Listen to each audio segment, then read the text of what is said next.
के प्रति आज प्रश्न है। वह मोक्ष लाभ का अधिकारी हो जाता है जो गुरुदेव के चरणों के आश्रित रहता है। सायं प्रातः गुरुदेव की दंडवत करो और गुरुदेव को प्रणाम करके मन ही मन गुरुदेव का वर्ण करो। रोज गुरुदेव हमारे साधन भी आप हैं और साध्य भी आप हैं। और तुम्हें एक महिमा की बात बताते हैं, कुछ ना कर पाओ, मान लो हर समय गुरुदेव के सानिध्य में रहने का तुम्हारा सौभाग्य नहीं है, तो वत्स मैं तुम्हें एक बहुत बड़ी बात बताता हूं। तुम अपने श्री गुरु की पादुका ले लो और उनको अपने पास रख लो। हर समय गुरु की पादुका के साथ रहो तो गुरु के सानिध्य में ही माना जाएगा। ये बहुत सुंदर बात है। सब कोई अपने गुरुदेव के समीप नहीं रह सकता। कह रहे कोटि कोटि महादानात, कोटि कोटि महाव्रतात्, कोटि कोटि महाज्ञानात् पराश्री पादुका स्मृति ही। ओहो, कोटि मंत्र जपात देवी पुण्य तीर्था गाहनात्, कोटि देवार्चनात् देवी पराश्री पादुका स्मृति ही। महारोग महोत्पाते महादोषे महाभये महापदी महापापे स्मृता रक्षति पादुका। बहुत सुंदर बड़ी दुर्लभ बात पूज्य श्री सीताराम दास जी महाराज के वचनों से मिल रही। कोटि कोटि महादान, कोटि कोटि महाव्रत, कोटि कोटि महाज्ञान से भी अधिक है गुरु के चरण पादुका का स्मरण करना। गुरु की चरण पादुका का स्मरण करना, अपने गुरु की चरण पादुका का स्मरण करना। गुरुदेव की कृपा से सिराहना गुरुदेव की पादुका से ही भरा हुआ है। जूता पादुका मोजा जो है वो सब सिराहने रखे हुए। जो गुरुजी ने पादुका दी थी वो सिंहासन पर विराजमान है। ऐसे जो दांव लग जाता है वो सब जगह जगह रखी ऊंचे ऊंचे पे। जिधर जाओ उधर से दंडवत करो गुरु जी की। कहीं जूते रखे हैं, कहीं मोजे रखे हैं, कहीं और जहां शयन करते हैं वहां जूते अलग रखे। कई जोड़ी जो मोजा रिटायर करके रख दिए गए। तो जब सेवा में थे तो पूछ लेते महाराज जी अब ये तो पहनने के काम में आएंगे नहीं, तो क्या रखे रहने दो। नहीं रखे ही रहेंगे, पर पूछ रहे हैं पहनने के काम में आएंगे नहीं, अब तो नए पहनते हैं। तो ठीक है महाराज जी, उन्हीं के सामने जेब में से रख लिए। गुरु की चरण पादुका का स्मरण देखो, कह रहे कोटि कोटि महादानान, करोड़ करोड़ प्रकार से दान करने से जो पुण्य होता है केवल गुरु की पादुका सर पर रख लेने से होता है। ये हमारी बात मान लो। गुरु की पादुका का बहुत बड़ा महिमा है, बहुत बड़ी महिमा है। रोज प्रातः स्नान करके अपने मस्तक पर गुरु पादुका रखो और कुछ सेकंड या मिनट गुरु मंत्र जपो। सबसे बड़ी पूजा बता, सबसे पहला कार्य गुरु पादुका को मस्तक पर पधराओ और गुरु मंत्र जपो। फिर गुरु पादुका जिस आसन पर विराजमान है थोड़ा जल, गंगा जल या यमुना जल लेकर चरण पादुका का प्रक्षालन करो और वो चरणामृत पान करो। हाथ धो करके फिर चंदन तिलक जो भी आपकी सामग्री पूजन की है उससे गुरु पादुका का पूजन करे। गुरु पादुका का जो स्मरण कर, करोड़ करोड़ महाव्रतों का फल, करोड़ करोड़ जो ज्ञानियों को परम लाभ प्राप्त हो वो सब गुरु पादुका से।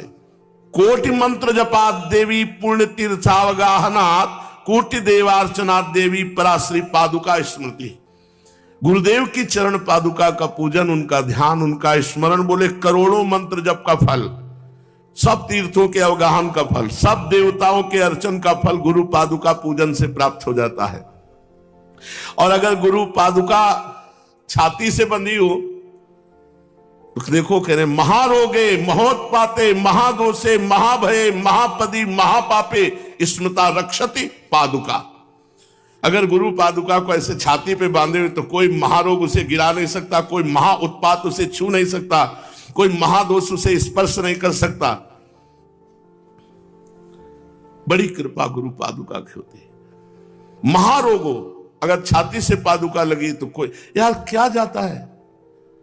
गुरु की पादुका अगर छाती पे बंधी, गुरु की पादुका है हमारे पास। इस शरीर के जो पिताश्री थे, धन्य है हमको कहते हैं, हल जोतते समय भी पादुका कांधे पे झोली में गुरु जी की पादुका। ऐसे सौभाग्य हमारे रहे कि ऐसे पिताश्री मिले। नंगे पैर हल जोतना, गरीब ब्राह्मण नंगे पैर हल जोतना, एक मार्किन का चला, एक मार्किन का चला, कभी सिली बनियान नहीं पहनी, लंगोटी जैसे साधु। प्याज लहसुन तो मोहल्ले में नहीं आता था, घर की तो बात जाने दो। गुरु जी की पादुका, गीता जी और रामायण जी, ये वो हर समय ऐसे झोली एक रखते थे, झोली और ऐसे बांध लिया और हल जोत रहे।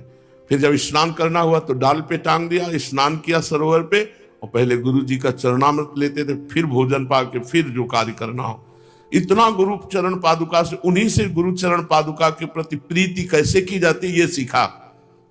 शास्त्रों के प्रति कितनी समर्पण वृत्ति होनी चाहिए उनसे सीखा कि किसान होते हुए भी गीता रामायण कांधे पे ही रहती थी। और जब स्नान करते तो कुछ गीता के श्लोक कुछ रामायण के करके और फिर मंजीरा टेंट में रखते थे, मंजीरा त्रिपुंड लगा हुआ, हल जोतते त्रिपुंड। एक बार हल जोतते रहते तो कुछ लोग निकले, बोले अच्छा फंसा है बाबा जी। वो समझ रहे थे कि बाबा जी को हल जोतवाया जा रहा है, तो बाबा जी के बाबा जी पैदा होते तो बाबा जी हुए नाना बाबा जी, मामा बाबा जी, बाबा बाबा जी, पिता बाबा जी, बाबा जी के बाबा जी पैदा होते हैं नहीं होते। तो वो ऐसे संत रूप में, तो गुरु चरण पादुका की जो महिमा वो बचपन से हमने अपने पिताश्री में देखी और उन्हीं की पूजा की हुई। वो सबसे पहले नहा करके फिर गुरु पादुका ऐसे माथे पे रखते, फिर वैसे धो करके और चरणामृत लेते, फिर गीता रामायण का पाठ करके 12 बजे दिन तक हल जोतते रहते। ये ट्रैक्टर की व्यवस्था थोड़ी थी, मतलब 1 बीघा जोतना है तो 10-20 घंटे जोतो तब कहीं जा करके, और पूरा ऐसे बड़ी मेहनत की कमाई से धर्म पूर्वक जीते थे।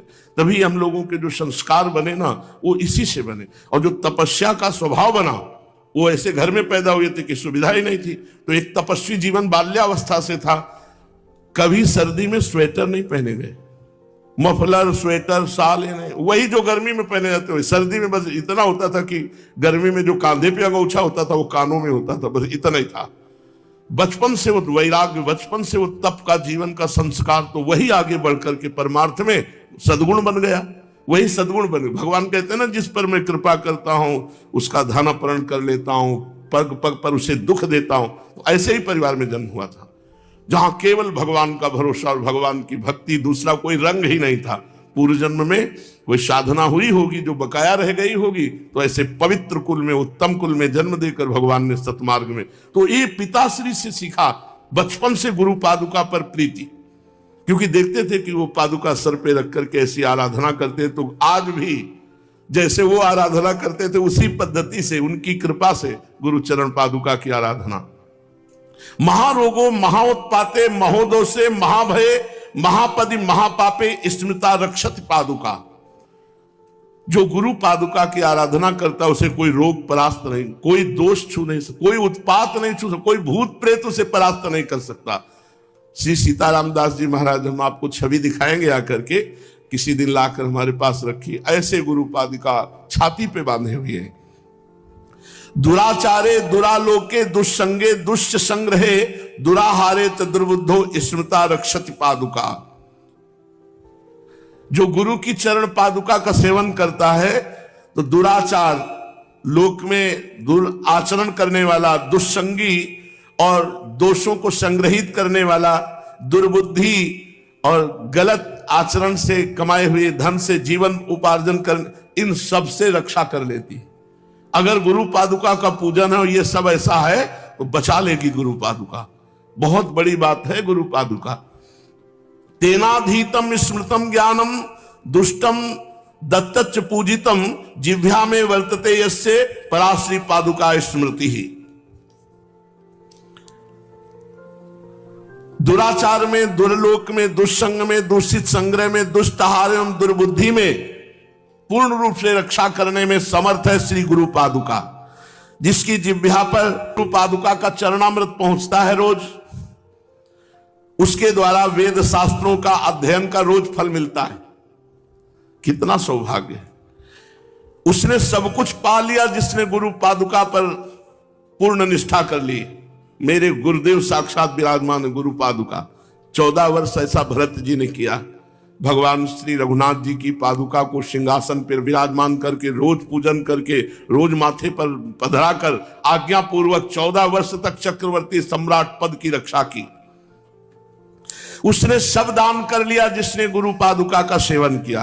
हे देवी, एक बार भक्ति पूर्वक यदि श्री गुरु पादुका को मस्तक पर पधरा दिया जाए तो उसकी गति को कोई नहीं रोक सकता, मतलब उसकी दुर्गति नहीं हो सकती। एक बार गुरु पादुका यदि मस्तक पर विराज और रोज विराजमान हो रही तो फिर दुर्गति का क्या।